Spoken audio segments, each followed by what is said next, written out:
Middle east के हालात किसी भी वक्त बदल सकते हैं। अमन के सफेद गुब्बारे किसी भी वक्त फूट सकते हैं। अमेरिका और इजरायल का वजूद ही अब तमाम इंसानियत के लिए खतरा बन चुका है। हार्मुज बंद होने के बाद जब अमन मुआहिदा हुआ, तब जाकर ईरान ने हार्मुज को 60 दिनों के लिए खोल दिया। ईरान के साथ समझौता किया गया, लेकिन अब यह बात धीरे धीरे खुलकर सामने आ रही है कि अमेरिका ने ईरान के साथ सिर्फ इसलिए सीज़फायर डील किया ताकि ईरान पर फिर से हमले की तैयारी के लिए वक्त मिल सके, ताकि वो ईरान को शिकार बनाने के लिए अच्छे से तैयारी कर सके, ईरान पर हमला करके उसे तबाह कर सके। कुल मिलाकर यही उसका मकसद है कि कैसे भी करके ईरान पर कब्जा कर लिया जाए, चाहे बदले में ईरान के नेताओं को मारना पड़े, चाहे उसकी पूरी फौजी लीडरशिप को खत्म करना पड़े, चाहे ईरानियों को चुन चुनकर मारना पड़े। सलाम, नमस्ते, सत श्री अकाल। मैं हूं आपके साथ हर्षिता मिश्रा और आप देख रहे हैं टाइम्स मेल।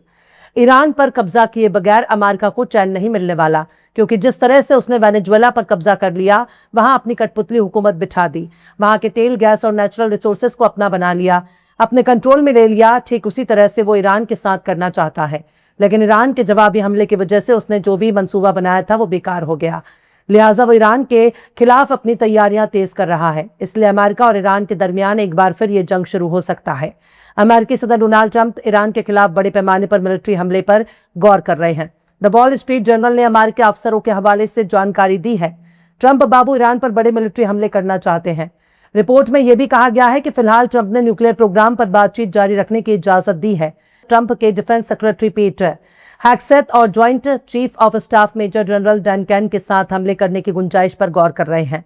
इस बातचीत में यह भी गौर किया गया है कि क्या अमेरिका डिप्लोमेसी छोड़कर जंग का रास्ता अख्तियार कर सकता है।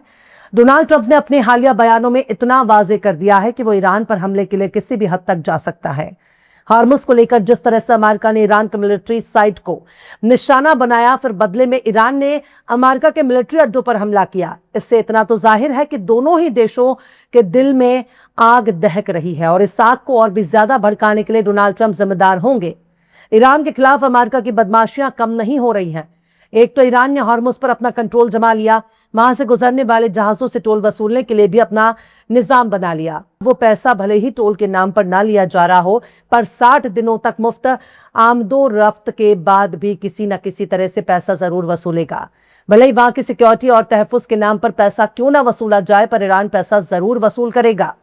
अमेरिका ने हार्मुज से गुजरने वाले जहाजों के लिए एक अपना ही अलग रूट बना दिया। अमेरिका की इस हरकत की वजह से ईरान ने इन जहाजों के लिए वार्निंग जारी किया, बताया कि देखो भाई, इलाका हमारा, समंदर भी हमारा, निजाम भी हमारा, तो हमारे तय किए गए रूट से गुजरना होगा, किसी दूसरे के तय किए गए रूट से नहीं गुजरना। अगर कोई ईरान के तय किए गए रूट को छोड़कर किसी दूसरे रास्ते से गुजरने की कोशिश करेगा तो उससे हमारी कार्रवाई का सामना करना होगा। ईरान ने ऐसा किया भी, लेकिन इससे अमेरिका को ज्यादा तकलीफ हो गई। अमेरिका ने ईरान के मिलिट्री अड्डों को निशाना बनाना शुरू कर दिया, जिसके जवाबी हमले में ईरान ने कतर और बहरीन के मिलिट्री अड्डों को काफी ज्यादा नुकसान पहुंचाया। और अगर फिर से अमेरिका यही हरकत करेगा तो जंग का दायरा और भी ज्यादा बढ़ सकता है। ट्रंप ने हाल ही में इशारा दिया है कि अगर ईरान कोई समझौता तोड़ता है तो वो एक बार फिर से उस पर हमले की इजाजत दे सकते हैं। पर यहां सवाल तो यही है कि समझौते को तोड़ कौन रहा है। समझौते को खुद अमेरिका तोड़ रहा है और किसी न किसी बहाने तलाश कर ईरान पर हमला कर रहा है। अमेरिका की फौज ने ईरानी मिलिट्री के ठिकानों पर हमले किए। वॉल स्ट्रीट जर्नल की रिपोर्ट के मुताबिक ट्रंप ने अभी तक कोई हतमी फैसला नहीं लिया है। फिलहाल उन्होंने अपने हामियों से कहा है कि बातचीत को और वक्त देने के लिए तैयार हैं, ताकि एक मुमकिन न्यूक्लियर डील को आगे बढ़ाने के लिए जगह मिल सके। रिपोर्ट में बताया गया है कि ट्रंप ने दलील दी है कि हमलों का पूरा दौर डिप्लोमेसी को कमजोर कर सकता है। इससे ईरान के न्यूक्लियर प्रोग्राम को खत्म करने में वॉशिंगटन के सामने मुश्किलें खड़ी हो सकती हैं। वहीं दूसरी तरफ ईरान के पार्लियामेंट स्पीकर मोहम्मद बाकिर कालिबाफ ने कहा कि अमेरिका के साथ बातचीत को तरजीह देता है, लेकिन वो जंग के लिए भी तैयार है। बाकिर कालिबाफ ने कहा कि हम बातचीत कर रहे हैं, लेकिन अगर बातचीत का कोई नतीजा नहीं निकलता है तो हम जंग के लिए भी तैयार हैं। हालांकि गौर से देखा जाए तो अगर अमेरिका और ईरान के दरमियान जंग फिर से शुरू होता है और हार्मुज से जहाजों के आने जाने में मुश्किलें खड़ी हो जाएंगी। फरवरी के आखिर में अमेरिका और इजरायल के हमले के बाद ईरान ने हार्मुज को बंद कर दिया था। इससे दुनिया भर में तेल और गैस की सप्लाई पर बहुत बुरा असर पड़ा। भारत में भी तेल और गैस के दामों में इजाफा हुआ और जंग फिर से शुरू होने के बाद यही परेशानी बढ़ सकती है। हालांकि बीते महीने ही अमेरिका और ईरान के दरमियान अमन मुज़ाकरात पर दस्तखत हुए हैं।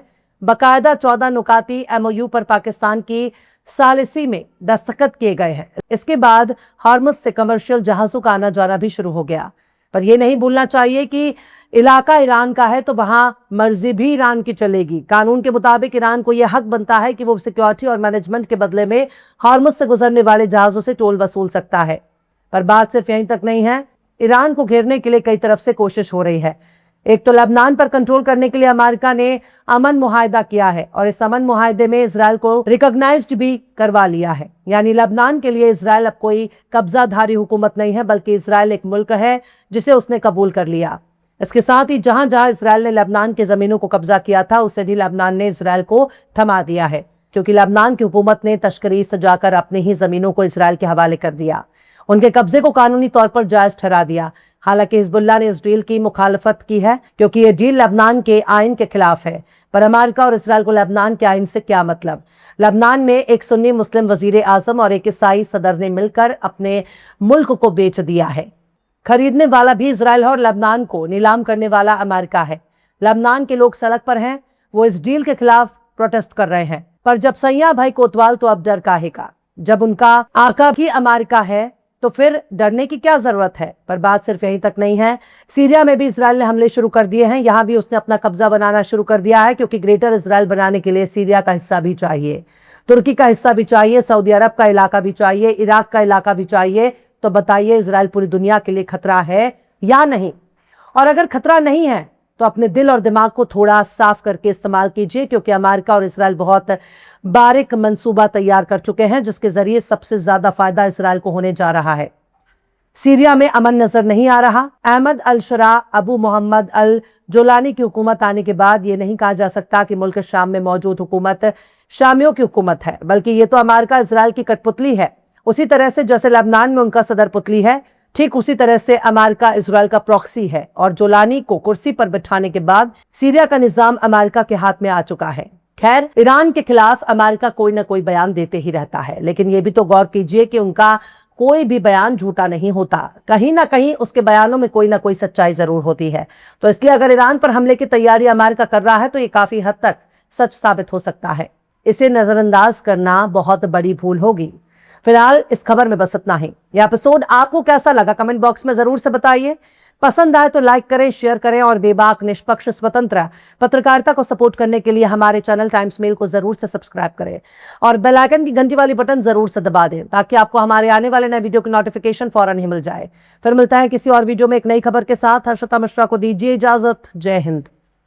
तो देख लिया आपने हमारे इस वीडियो को। हमें उम्मीद है कि आपने हमारे वीडियो को लाइक किया होगा और दूसरों को भी शेयर किया होगा।